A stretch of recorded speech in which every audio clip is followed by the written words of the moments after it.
I'm Sylvie Zamora, and you are listening to the Audio Description Narrators of America Know Your Narrator series, Beyond Your Narrator episode. Today we have a bonus episode with Liz Thomson. They work with diversity in higher education. And, well, Liz, could you introduce yourself a little more? Hi, Rory. Thanks for having me. Hi. I describe myself as a 5'2", dark-skinned Vietnamese person who is gender nonconforming. I have black shaved hair, black glasses, and black eyes.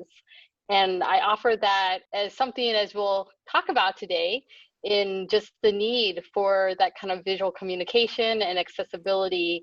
I also have been working in higher ed for now over 20 years, and predominantly in the areas of student affairs, working with underrepresented and marginalized students, including bringing in disability and disabled students and disability culture into that landscape of diversity, equity, and inclusion work. It's great to hear about that diversity and disability intersection. Can you talk a little bit about that? It's actually something kind of new to me as well. Although when I got introduced and kind of got into it, I was like, of course, like this just, kind of a light bulb went off. It made sense. I also do identify as someone with a disability, someone more on disability with emotional and psychological disability, as well as some chronic health issues. And so as someone who grew up as a person of color, also in the bi and queer communities, gender nonconforming, I think ever since in my 20s, I've had those experiences. And then when I started disability studies in my PhD work at the University of Illinois, Chicago, I got more introduced to disability identity and disability culture. And so that's where it kind of all came together for me as someone who also is part of the disability community, and then also bringing in the disability culture within race, gender identity, sexual orientation, everything like that. And so I found that, as I also introduced disability as a diversity aspect, other people are really open to that idea. And they also kind of have one of those aha moments like, yeah, of course, why didn't we think about that? Regarding accessibility, it's more than just American Sign Language interpreter. It's more than CART. It's more than having an audio describer. Those are definitely needed as accommodations. However, also just bringing in disability culture is just even more, more exciting, more fulfilling, more inclusive and holistic to someone who identifies as a person with disability. And even in your introduction, by identifying the visuals of how you present yourself, that is part of culture. And I can only imagine that helps with making sure that the connection that we make with each other helps make that even more clear. It's definitely something that I've tried to, as I've appreciated and learned and done some of my own practice with audio description, it's something I've tried to do consistently. So even when I'm in the old days when we were face to face, even being in front of a group and we would do your standard kind of introduction, I would also do that visual description of myself. Because also even in like conference calls too, where everyone is on a conference call or maybe on Zoom, where some people do have their video shown and are connected like that by a computer or a laptop. Other people might be calling in.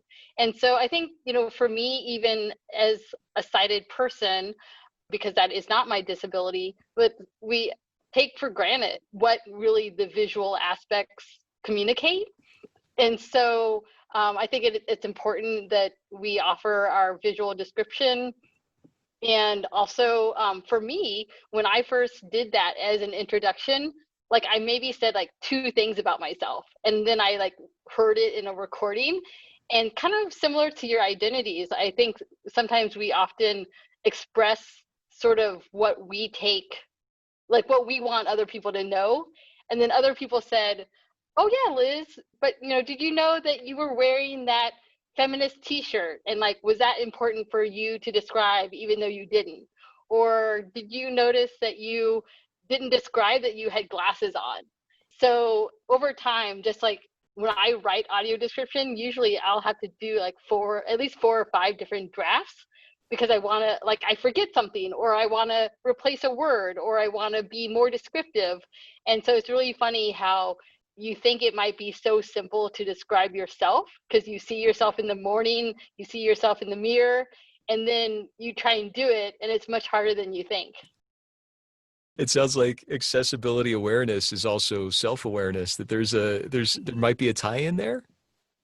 Yeah, absolutely. I do. And so it's funny because my dissertation is actually on the growing phenomenon of disability cultural centers. And sometimes I have to kind of like hashtag audio description is not my dissertation. I get so passionate about it. And I've only really been practicing it for, about 4 or 5 years.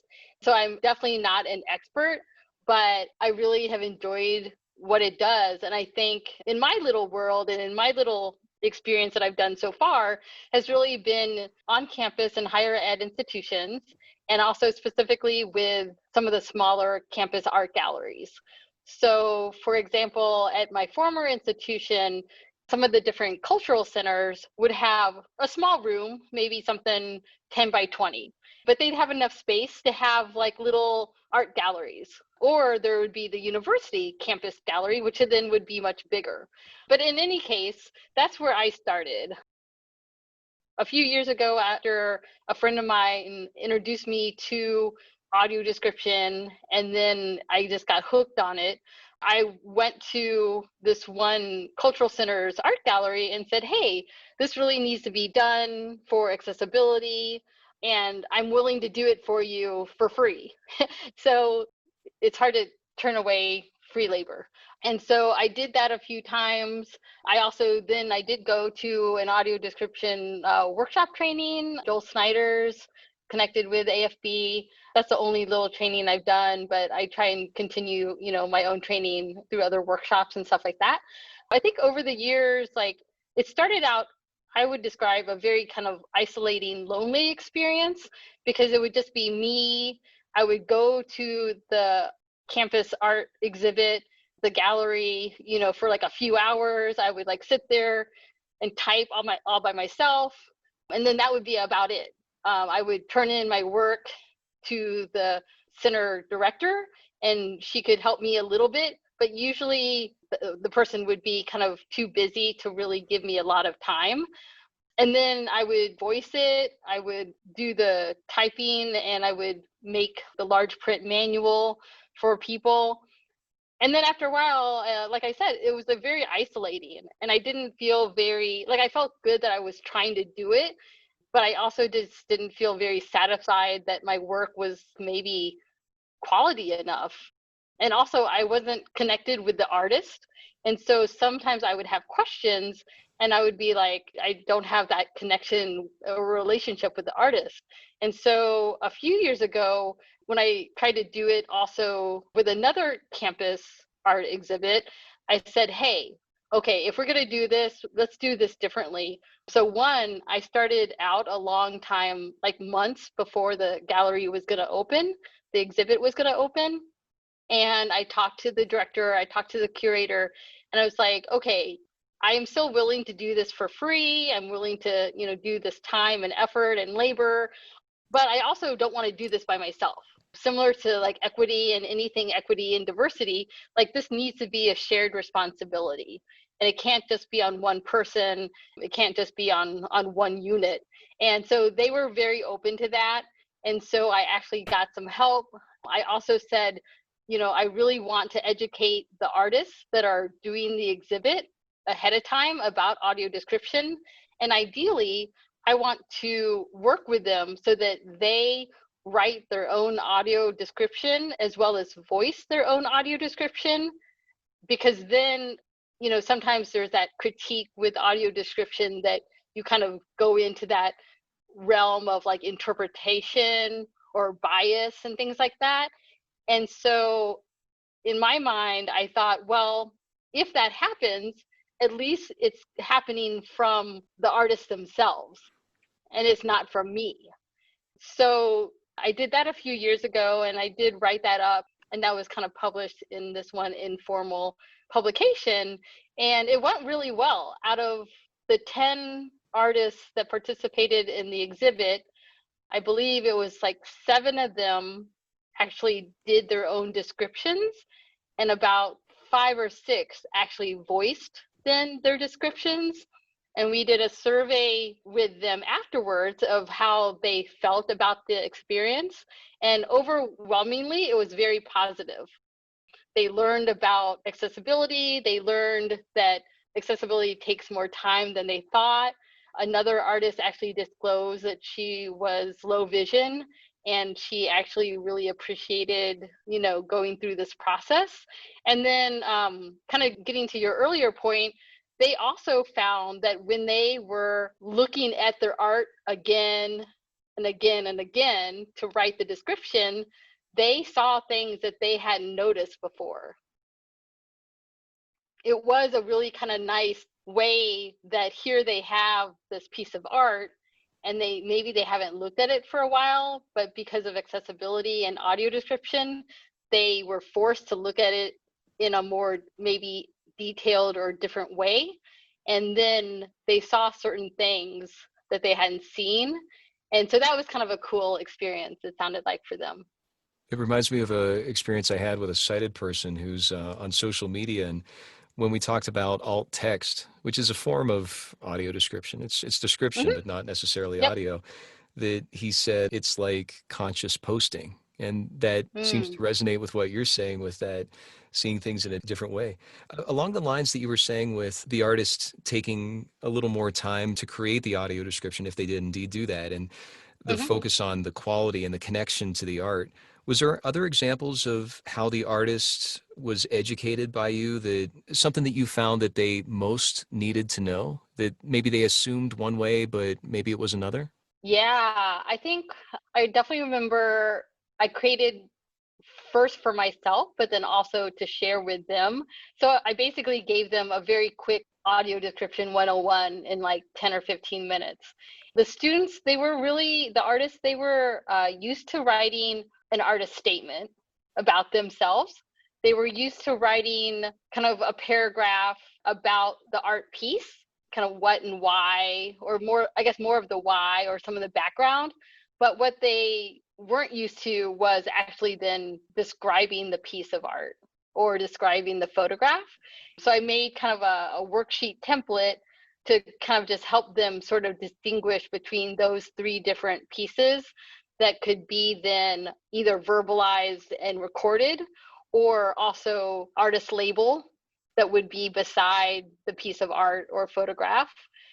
So once they understood that, what I was asking them to do was actually different than they've ever done before, then it clicked and it was okay.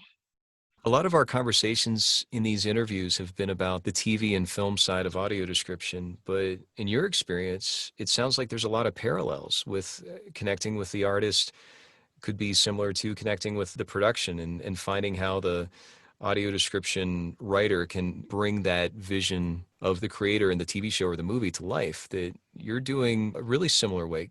You've forged your own path here with artists. Do you see some similarities possibly with the film and TV side? So when I mentioned that I did the audio description training, it was like the 3-day training, and Joel Snyder does a lot more on also like the film and TV part. I think why I've concentrated a little bit more with the art gallery and, where I usually work, which is like a university higher ed setting, is because, oh my gosh, like doing film and TV is so hard because it's not only writing the description, but you're competing to get in between the dialogue of the film and TV. I think that that's so hard. The other piece too that maybe might answer the question a little bit about some parallel is that when I started experiencing audio description on like Netflix, whenever I can, I always turn on the audio description. I often wonder about the describer. I wonder about the describer's identities as well as the person who voices it. Because in some ways I've heard that like if the main character is male identified, the describer should be female identified so that they can distinguish between the 2 voices. On the other side, I know I've heard them be like same gendered, voice. I've also wondered about then the different identities with the describer. And so like when I was working with the artists, we also had them think about their own identities. Some of that then would come out in their artist statement or in their artist bio. When I have done also audio description for other art exhibits, I also do my own kind of bio as well, because I think it's important, and definitely in my line of work in higher education around equity, diversity, and inclusion, it matters that I identify as an Asian American, bi, queer, disabled, gender nonconforming person. Race is always an issue for me. We are not post-racial, and we do not live in a colorblind society, not only regarding art, film, and TV, but in our current context. It's important for the end user, the person listening to the audio description, I think, if they want to hear a little bit about me, 2 or 3 minutes, because I bring something that honestly a cisgender, white, older male might not. And I know one of the strong guidelines or tenets about audio description is to be kind of neutral, unbiased, not interpreting, things like that. And I think in some cases you can walk that fine line, but I think in most cases it's really hard.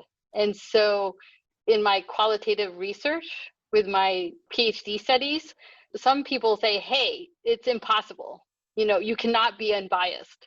All your past experiences, they affect how you think, they affect how you navigate the world, they affect how you interact with people. So instead of trying not to do what you normally and inherently do, and which is natural, let's just at least be transparent about things, revealing what's behind the curtain, so that if you say certain things like in audio description, at least the end user knows why you're saying it, or kind of like where it's coming from, if that makes sense. It sure does. And it makes audio description so meta in such a beautiful way. Mm-hmm. Yeah. And that's what I really liked about when most of the artists actually then voiced their own description. It gave another level of the person, experiencing the art. It's kind of like an audiobook. Like I like audiobooks when the author actually is reading their own work. I feel closer to them. I definitely have read I've listened to other audiobooks when it's not the author, but if I am choosing to buy one over the other, I definitely choose it when the author reads their own book. Your passion is coming out so clearly, Liz. When it comes to audio description, you've mentioned a few things that you love about it. Is there something else that really clicked for you, or is there something that carries you forward in all your advocacy and equity when it comes to audio description and in these projects? Before I even knew about audio description, I would also call myself like a pretty avid local community photographer. And with mostly people of color, mostly LGBTQ communities, feminist communities, just because a lot of the times when we would have our events or programs, the Chicago Tribune wasn't going to come to our program. We really had to do our own marketing and our own documentation. And so, I had been doing photography since middle school and high school newspaper, college newspaper, and then afterwards too. And when I found out about audio description, I kind of was like, oh my gosh, like I can't believe that I had been so exclusionary. And here I kind of prided myself of being inclusionary, and maybe a little ego of like, okay, I kind of knew what was going on. I thought I was being, also doing like universal design, or I thought I was, we'd have vegan and vegetarian things, and we'd have, I thought I was being as accepting and welcoming and inclusionary as possible. And then when I found out about audio description, here I was a photographer and I wasn't doing my own description. I didn't know anything about alt text. So it really humbled me. We can easily take thousands of photos on our phone and post them, really easily. And so what audio description has also made for me is that it's not all about quantity, because when I want to post some photos on Facebook or Instagram, or wherever, even though I might have shot 20 or 30 or 40 images, I know that now I feel like I have a moral obligation and an ethical and accessible obligation to do the description for them. So that means I am going to select maybe my top 5 or 6 so that I can spend more time on doing quality descriptions on them instead of posting 30. With other photographers and other artists, sometimes they say, how could we do this? Like, it's going to take so much time, and I don't know if I'm going to do it right, and just a lot of extra work. And I kind of just ask them, how can they not do it? Because if they are choosing overtly not to do this, they are choosing to exclude people. I think I love art and culture. I really love the visual arts. I was really humbled in that a few years ago, before I knew about this, I was not doing it. And now I do it, I'd say about at least 99.9% when I do it, because I don't want to exclude anyone. And I also do feel like it's very, it's very reflexive for me that I get a lot of benefit from looking at my work again and having to spend some time looking at the work and writing the description. And then if it's appropriate, also then voicing the description as well. And it sounds like all those benefits are there not only for you, but also for your audiences. Mm-hmm. Yes, as I nod my head. Is there anything else that you'd like to share with our audiences? I hope that, in TV and film and other ways, I know it's not perfect, but I know we have like automated closed captions. People are more used to ASL interpreters, and they're more used to having subtitles and captions. And so I hope just overall other people that maybe don't know about audio description, and even our allies, people who are in the deaf community that use captions, like, I hope that ultimately that audio description and always using alt text will be more standard. I've seen, myself, even with like Microsoft Office or some other things where they're trying to do like the audio alt text, and it's pretty bad. Just the human factor is still very much needed. I think that there's a way that, even though I know that this obviously is more professionalized, and I don't want to take away from people that professionally do audio description. On the other hand, I know a lot of small grassroots nonprofits that they might want to do this, and they want to do this. They want to be accessible. They want to be inclusive. But even if they save 10% of their budget for accessibility, they're just not going to have the money. So I think there also needs to be maybe a balance or a conversation around, yes, having audio description and audio describers be more professional and have it be more professionalized, like interpreters and like captioners and CART. But on the other way, if I was able to teach kind of a basic 101 to these student artists in like 15 minutes, and they did pretty good, I think that there's also a way that many of us, if not most of us, could have some basic training, and then we could do it ourselves until we have the financial means to hire someone professionally. Yeah, I would add, just, I always thought like kind of audio description is for everyone and everywhere.